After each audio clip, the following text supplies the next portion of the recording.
हम नहीं चाहते कि 2 गाड़ियों में, क्योंकि उनकी जान बहुत कीमती है। उनका अपनी गाड़ियों की संख्या बढ़ाए, उनको कम करने की जरूरत मैं नहीं समझता कि मोदी जी की जान ज्यादा कीमती है, वो देश के लिए कर रहे हैं, उनकी जान हमारे से ज्यादा बहुत कीमती है। केजरीवाल को कुछ समझता ही नहीं। एक स्टेट है उसके पास, केजरीवाल है क्या? एक ऐसा चीफ मिनिस्टर जो 1.5 साल जेल रहा है, उसकी अपनी औकात कुछ नहीं है, वो तो फालतू बोलता रहता है। वही केजरीवाल है ना जो रामलीला ग्राउंड में बोलता था राहुल गांधी जेल, सोनिया गांधी जेल, फलाना जेल, ये भ्रष्ट है, शरद पवार जेल। अब उनके साथ खड़े होकर हाथ उठा रहा है, यही केजरीवाल है ना। उसका अपना तो औकात है नहीं, उसका दीन ईमान नहीं है कुछ भी। क्योंकि अभी इस युद्ध में है, युद्ध चल रहा है, वॉर चल रही है, उसमें हमारा देश बचा हुआ है, बाकी सभी देश अफेक्टेड है। मोदी जी ने जो प्लानिंग कर रखी थी इसीलिए नहीं आया, क्योंकि कोरोना काल में भी उन्होंने प्लानिंग करी थी। केजरीवाल जी भागे, जिसका बात कर रहे हो, केजरीवाल जी भाग गए थे यहाँ से, कोरोना काल में कुछ नहीं किया उन्होंने। अरे वो तो कह रहे हैं आर्थिक आपातकाल लग गया देश कौन सुनता है उनकी बात? देश के लोगों से सच्चाई छुपा रहे हैं। अभी क्या कंडीशन है वो पता है, 1 साल बाद क्या होगा वो पता है। केजरीवाल अपनी सच्चाई छुपा रहे हैं, वो मोदी जी क्या छुपाएंगे? मोदी जी तो खुली किताब है। केजरीवाल तो अपनी किताब छुपा रहे हैं कि वो है कहाँ। कभी पंजाब में होते हैं, कभी कहीं होते, पता नहीं चलता वो है कहाँ पर है। आपने देखा मनीष सिसोदिया जी कहाँ पर हैं, संजय सिंह जी कहाँ पर हैं, सब वो पंजाब में बैठ के अपना ऐश कर रहे हैं। देखिए, मैं आपको इस वक्त की बड़ी खबर दे रहा हूँ। आरबीआई के सूत्र को हवाले से अभी अभी खबर आई है कि आरबीआई ने एक बड़ी घोषणा की। उन्होंने कहा है कि अब देश में कहीं ना कहीं महंगाई का विस्फोट हो सकता है। अगर वेस्ट एशिया में तेलों के दाम अगर बढ़ेंगे तो देश में ज़रूर विस्फोट होगा। और मुझे लगता है पीएम की अपील पहले जो हुई है उसके कारण कहीं ना कहीं मदद तो मिलेगी। अगर विस्फोट होता भी है तो भी हम तैयार। मोदी जी देश के लिए कर रहे हैं तो हम भी देश के लिए कर सकते हैं। इतना योगदान तो हम भी देश के लिए दे सकते हैं। हम बॉर्डर पे नहीं जा सकते, बाकी जगह नहीं जा सकते, लेकिन देश के लिए योगदान इतना तो दे सकते हैं। कुछ चीज़ों को छोड़ दें कि जैसे मोदी जी ने अपना कन्वॉय कम किया है, हम नहीं चाहते कि 2 गाड़ियों में, क्योंकि उनकी जान बहुत कीमती है। उनको कम से कम अपनी गाड़ियों में, जो अपनी एनएसजी है या उनकी बात मान के उनको अपनी गाड़ियों की संख्या बढ़ाए, उनको कम करने की जरूरत मैं नहीं समझता कि मोदी जी की जान ज्यादा कीमती है, वो देश के लिए कर रहे हैं, उनकी जान हमारे से ज्यादा बहुत कीमती है। पर जो देश के खिलाफ बात करते हैं, जो बिल्कुल भी कॉम्प्रोमाइज नहीं करते और अपनी गाड़ियों का काफिला बढ़ाते हुए नजर आ रहे हैं, क्या कहेंगे ऐसे विपक्ष के नेताओं को? विपक्ष के नेताओं को क्या बोले, हम तो गाली बक सकते हैं। दिल दुखता है। कल राहुल गांधी जी को मोदी जी ने बुलाया घर में, सीबीआई डायरेक्टर की मीटिंग थी, एक्सटेंशन के लिए, नए रखने के लिए 5 मिनट मीटिंग चली। उसको एटिकेट्स ही नहीं है कि प्राइम मिनिस्टर से कैसे बात करनी है। वो तो पार्लियामेंट में भी ऐसे बात करता है, टेढ़ा करके बाजू ऊंचे करके बात करता है। एक मैनर्स होता है, एक प्रोटोकॉल होता है, एक सिस्टम होता है, और प्रधानमंत्री की रिस्पेक्ट होती है। अरे विपक्ष के नेता कह रहे हैं नरेंद्र मोदी की कूटनीति फेल है, वो तो झोला उठाकर चल देंगे पर देश को बर्बाद कर दिया। वो बेचारे बहुत फ्रस्ट्रेट है, एक एक करके स्टेट हारी जा रहे हैं। अभी हरियाणा में कह रहे थे हरियाणा जीतेंगे, हरियाणा में वो निकाय के चुनाव में सारे हार गए हैं। केजरीवाल की जमानत जब्त हो गई, कांग्रेस की जमानत जब्त हो गई। तो ये इनके बोलने से तो मोदी जी को और फायदा हो रहा है, क्योंकि संकट की घड़ी है, इस टाइम देश के साथ रहना चाहिए। ये बहुत बड़ा दुर्भाग्य है हमारा कि हमारे को ऐसे नेता मिले हैं, और मैं इनको नेता ही नहीं गिनता, और मैं इनकी बात को तवज्जो भी नहीं देता। और मैं क्या नहीं देता, जनता ही नहीं देती। उनको कह रहे हैं नरेंद्र मोदी सरकार की नाकामी है सर, आप उन्हें इमोशनल अपील मान रहे हैं, देश के लिए नाकामी साबित हुई है। वो बताओ, जो खुद नाकाम हो, जो खुद नाकाम है, वो दूसरों की नाकामी के लिए क्या बोलेंगे? वो सारे तो खुद नाकाम है, कहाँ जीत रहे हैं वो? कुछ भी तो नहीं कर पा रहे वो। एक तो बोलना आता है, बोलने से तो कोई भी रोक नहीं सकता किसी को भी। अब बोलता रहे, कोई बोलता है तो सीधा। ट्रम्प से कॉम्प्रोमाइज किया था नरेंद्र मोदी ने, आज उसका रिजल्ट है। कोई ट्रम्प से कोई कंप्रोमाइज नहीं हुआ, ये पढ़ी लिखी जनता सबको पता है, कोई किसी ने कंप्रोमाइज नहीं किया। और विपक्ष का काम है बोलना, वो बोलते रहेंगे और जनता उनकी बातों में विश्वास करने वाली मोदी का भी तो काम है ना सर, उन्होंने घर परिवार छोड़ा भाई, वो तो झोला लेकर निकल पड़ेंगे, देश को कौन बचाएगा? विपक्ष के नेता। ये कोई ना जाने वाले, झोला लेके वाले जाने वाले ना, वो थाईलैंड जाएंगे, वियतनाम जाएंगे, या फिर इटली जाएंगे, या कहीं और जाएंगे। हाँ, मोदी जी भारतीय हैं, भारतीय रहेंगे और यहीं रहेंगे।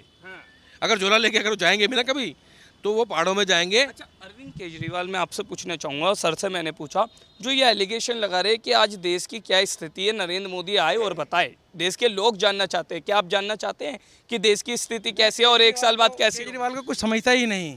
एक स्टेट है उसके पास, केजरीवाल है क्या? एक ऐसा चीफ मिनिस्टर जो 1.5 साल जेल रहा है, उसकी अपनी औकात कुछ नहीं है, वो तो फालतू बोलता रहता है। वही केजरीवाल है ना जो रामलीला ग्राउंड में बोलता था राहुल गांधी जेल, सोनिया गांधी जेल, फलाना जेल, ये भ्रष्ट है, शरद पवार जेल। अब उनके साथ खड़े होकर हाथ उठा रहा है, यही केजरीवाल है ना। उसका अपना तो औकात है नहीं, उसका दीन ईमान नहीं है कुछ भी। क्या कहना चाहेंगे, नरेंद्र मोदी ने जो देश की अपील की है, देश के लिए जरूरी है? आपको याद करा दूं, लाल बहादुर शास्त्री जी ने अमेरिका के खिलाफ ही अपील करी थी अनाज एक टाइम खाएंगे, गेहूँ याद करो आप, 1965 में ठीक है। सारी दुनिया सारे नागरिकों ने उस चीज़ का स्वागत किया और एक टाइम फाका रखा, एक टाइम अनाज खाया। क्या हुआ? हमारी गुलामी, अमेरिका के खिलाफ जो हमारी गुलामी से तो बचे ना, उस समय भी यही सिमिलर सिचुएशन थी। तो जब लाल बहादुर शास्त्री की तारीफ़ कर सकते हैं आप, तो करंट गवर्नमेंट की तारीफ़ करने में क्या बुराई है? सर उन्हें दिक्कत ये है क्योंकि वो कह रहे हैं नरेंद्र मोदी जो है वो अपने फायदा चाहते हैं, देश का फायदा नहीं चाहते। स्टैटिस्टिक्स उठा लो, गोल्ड कई कंट्रीज से ज़्यादा इंडियन हाउस होल्ड के अंदर गोल्ड पड़ा हुआ है। कंट्री के गोल्ड रिजर्व से ज़्यादा इंडियन हाउस होल्ड के अंदर गोल्ड पड़ा है, जिसकी प्रोडक्टिविटी नील है प्रोडक्टिविटी। ना इकोनॉमी में सहयोग कर रहा है और ना ही कुछ कर रहा है, केवल फॉरेन करेंसी पे लोड बढ़ा रहा है। सो उस गोल्ड को एक साल के लिए खरीदने के लिए मना। सर आप नहीं खरीदेंगे एक साल गोल्ड? मैं बिल्कुल नहीं खरीद। क्या प्रभाव पड़ेगा देश में, क्या मतलब इसका क्या पॉजिटिव रिजल्ट आएगा अगर कोई एक साल तक गोल्ड नहीं खरीदे? सर इसमें भी सर आप अगर ध्यान से देखेंगे, थोड़ा सा डीप में जाएंगे, गोल्ड नया खरीदने को मना किया है। आपके घर पे पुराना गोल्ड पड़ा है, अगर बेटी की शादी है उसको रिसाइकल करके दो ना। किसने मना किया है? किसी ने मना नहीं किया। रिसाइकल करके दो, ज्वेलरी का धंधा भी चलेगा रिसाइकल करने में, आपकी बेटिया की शादी भी होगी। एक साल के लिए नया गोल्ड खरीदने को अननेसेसरी वाला वो मना किया है। वो कौन सा वाला जो आप अक्षय तृतीया को खरीदते हो, बिना जरूरत के ले लेते हो, वो वाला मना किया है। दूसरी चीज, एक और एंगल है सर, गोल्ड एक 78 से 158 पे आ गया, 150 का होगा आज, 50-52 का होगा। अभी अगर ईरान युद्ध में ट्रंप और ईरान बोल देता है मैं न्यूक्लियर वेपन्स नहीं बनाऊंगा, तो वो युद्ध खत्म हो जाता है। तो गोल्ड कहाँ जाएगा? फिर 1 लाख पे आ जाएगा। घाटा किसका होगा? उसी जनता का जो आज गोल्ड खरीदने की जिद कर रही है। आप बहुत फैक्चुअल बात कर रहे हैं, सभी की तरह आप भी।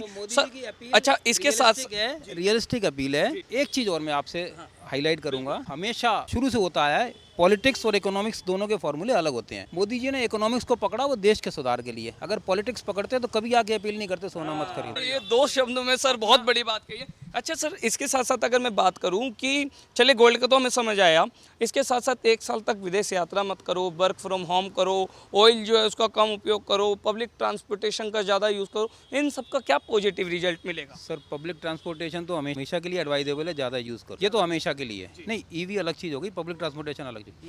अब आप ईवी की बात कर, ईवी दूसरे देशों में 40% तक कंट्रीब्यूशन है ईवी का, हमारे देश में आज भी 3% कंट्रीब्यूशन है, 3%। और क्या बुराई है अगर ईवी यूज़ करोगे तो? भाई साहब ईवी का खर्चा 1 रुपये पर किलोमीटर आता है। मेरी पेट्रोल की छोटी गाड़ी का खर्चा 10 रुपये 12 रुपये पर किलोमीटर आता है, और डंकी गाड़ी लोगे तो कम से कम 15-20 रुपये पर किलोमीटर आएगा। उसके पीछे लॉजिक है, इकोनॉमिक लॉजिक है। लेकिन ये विपक्ष के नेता नहीं समझ रहे। वो कह रहे हैं नरेंद्र मोदी अपनी राजनीति जो है वो चमकाना चाहते हैं, इकोनॉमिकली फेल हो गए हैं, उनकी कूटनीति फेल हो गई है, इसलिए सब अपील की जा रही है। विपक्ष के किसी भी ऑफिसर का बयान उसका बता दो जो इकोनॉमिक्स का प्रोफेसर हो, केवल नेता का बयान मत बोलो मैं हमारे आगे। वो तो नेता तो कुछ भी बोलेगा ना सर। अगर रघुराम राजन आके बोल दे कि मोदी जी की अपील गलत है, तो हम उसका जवाब देने की कोशिश करेंगे ना। अब जो इकोनॉमिक्स जानता नहीं उसका क्या जवाब दो? अरविंद केजरीवाल कह रहे फाइनेंशियल इमरजेंसी लग गई देश। सबसे पहले तो फैक्ट एक ये ध्यान रखना, अमेरिका और ईरान का युद्ध चल रहा है और रशिया और यूक्रेन का युद्ध चल रहा है, तो इमरजेंसी तो वर्ल्ड में है। सबसे पहले ये ध्यान रखना, ये मत सोचना कि इंडिया इम्यून है, इम्यून नहीं है। उसके बावजूद अगर आज 3 साल तक यूक्रेन और 3 साल हो गए, 4 साल हो गए, 4 साल हो गए, अगर 4 साल तक अगर इकोनॉमी को बचा के रखा है, वो करंट गवर्नमेंट को उसका क्रेडिट जाना चाहिए। आज 75 दिन बाद भी 75 दिन हो गए नहीं, स्ट्रेट ऑफ हॉर्मुज बंद है, गैस वहाँ से नहीं आ रही, इक्के दुक्के जहाज आ रहे हैं, उसके बावजूद एलपीजी की सप्लाई कोई बोल दो किसी घर में चूल्हा नहीं जलाओ, तो वो करंट गवर्नमेंट को उसका क्रेडिट दोगे ना बाबू जी। कल तक ये सवाल उठ रहा था कि मोदी जी आप खुद भी कुछ करोगे या नहीं, या देश के लोगों से ही सब कुछ कराओगे। तो मोदी जी ने अपने कॉन्वॉय में घटाया, 2 गाड़ियों में गए, उनके मंत्रियों ने, उनके तमाम सीएम ने, हम देखा दिल्ली के मुख्यमंत्री ने भी कहा है कि अब उनकी गाड़ियों में सिर्फ 4 गाड़ी होंगी, और साथ ही साथ उनके मंत्री मेट्रो वगैरह से सबसे जाएंगे, ईवी का यूज़ करें। लेकिन विपक्ष के नेता नहीं कर रहे। उनकी जहाँ पर सरकार है 10-12 राज्यों में, अगर मान लिया जाए विपक्ष की जो सरकार है, एक भी सर रिजल्ट नहीं आया जहाँ विपक्ष ने किया हो, उसको लेकर क्या कहेंगे? उसमें सर मीडिया का रोल है ना, आप दबाव बनाओ उनके ऊपर, उनसे जाके पूछो आप क्यों नहीं कर रहे हो। कहना चाहेंगे ऐसे विपक्ष के नेताओं को जो राजनीति के चलते देश का नुकसान सोचने लगते? अभी निवेदन किया, राजनीति और पॉलिटिक्स दोनों के सिद्धांत अलग अलग चलते हैं। वो गवर्नमेंट की तारीफ करोगे जो अपनी पॉलिटिक्स को सेक्रीफाइस करके इकोनॉमिक्स की फेवर कर रहा है। नॉर्मली बड़े से बड़ा पॉलिटिशियन, अमेरिका का ले लो, किसी कंट्री का ले लो, अपनी कुर्सी बचाने के चक्कर में इकोनॉमिक्स के प्रिंसिपल इम्प्लीमेंट नहीं करता है। अगर एक प्रधानमंत्री आके बोल रहा है सोना कम खरीदो, तो निश्चित रूप से वो उसके लिए इकोनॉमिक्स ज़्यादा महत्वपूर्ण है पॉलिटिक्स से। राजा वही होता है जो अपनी प्रजा को संकट आने से पहले ही बचा ले, और वही जो है नरेंद्र मोदी जो है करते हुए नजर आ रहे हैं, ऐसा तमाम पार्टी जो है दावा कर रहे हैं। आपको लगता है कि उनकी अपीलें जो है वो देश के लिए या देश के भूमिका के लिए, देश के इंफ्रास्ट्रक्चर के लिए आज जरूरी है? बहुत ज़रूरी है सर। ऐसा बंदा तो मतलब शायद ही हमें बोलना चाहिए, हमने शायद हमारे भारतवासियों ने या सबने मोतीदान धरे हैं जो हमें ऐसा बंदा मिला। इतनी बड़ी बात मैं बोल रहा हूँ। और मतलब जो भी वर्ड है, दम है, जान है, हर चीज़ है, उनकी बात 101% सच है, सही है, बड़े तोल मोल से बोलते हैं वो। जो भी बोला उन्होंने बहुत बढ़िया बोला और हम फॉलो करेंगे 101%। बच्चों से साफ बोल दिया है, जैसे वो बोल रहे हैं वैसे नहीं हो रहा, गाड़ी नहीं जाएगी, 4 बंदे जाओ, ऑटो करो, मेट्रो लो, सब ट्रांसपोर्ट चल रहा है, अपनी गाड़ी नहीं ले जानी, कॉलेज जाना है, जहाँ जाना है, जैसे भी जाना है आपने, 4 अपने स्टूडेंट लो और मेट्रो से जाओ। सर आप क्या अपीलें मानेंगे? सारी मानूंगा जी मैं तो, A to Z मानूंगा जी मैं तो। तमाम लोगों से बात करी और ये जाना कि नरेंद्र मोदी की अपीलें कितनी ज़रूरी है, तो आप ये सोचने पर मजबूर हो जाएंगे। तो तमाम लोगों ने कहा कि हमारी जान से ज़्यादा कीमती नरेंद्र मोदी की जान है, उसके बावजूद अगर वो 2 गाड़ियों से सफ़र कर रहे हैं तो उससे पता लगता है कि कितनी बड़ी बात है। एक व्यक्ति ने बोला कि एक पॉलिटिशियन वो होता है जो अपनी पॉलिटिक्स को आगे रखे, लेकिन वही पॉलिटिशियन जब पॉलिटिक्स को छोड़कर इकोनॉमिक्स को आगे रखे तो वही देश का एक बड़ा और सबसे अच्छा जो पॉलिटिशियन होता है। वही काम नरेंद्र मोदी कर रहे हैं कि फ्रंट पर आकर वो सोना कम खरीदने के लिए कह रहे हैं। वो कह रहे हैं 1 साल तक यात्रा मत करो और इन सबका नतीजा समय के साथ साथ देखने को मिलेगा। ऐसे तमाम खबरों के लिए देखते रहिए पब्लिक व्यूज इंडिया।